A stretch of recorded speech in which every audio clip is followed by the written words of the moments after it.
ধর্মের ব্যাপারে কোনো জবরদস্তি নেই।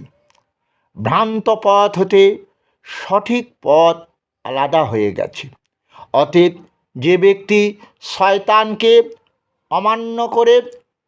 অমান্য করে ঈমান আনে, সে এমন মজবুত সাহারা ধরে নিয়েছে যা ভাঙবে না।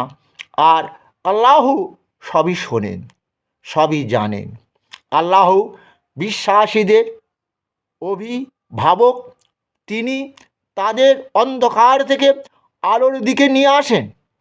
আর যারা অবিশ্বাস, তাদের বন্ধু শয়তান। সে তাদের আলো থেকে অন্ধকারে নিয়ে যায়। এরা নরকের অধিবাসী, সেখানে তারা চিরদিন থাকবে।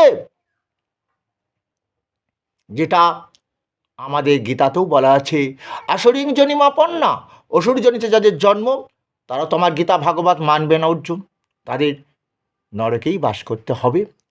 তাহলে মৃত্যুর পর ছেলেরা তো পিণ্ড খেয়েও তারা স্বর্গে যেতে পারবে। তুমি কি তাদের দেখোনি যে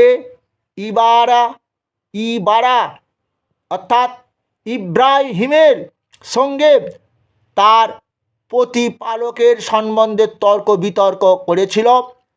কেননা আল্লাহ তাকে রাজত্ব প্রদান করেছিলেন।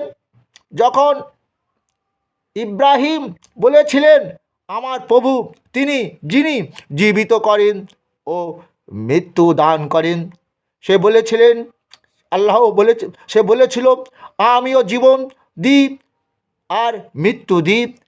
ইব্রাহিম বলেছিলেন, আল্লাহ সূর্যকে পূর্ব দিকে হতে আনায়ন করেন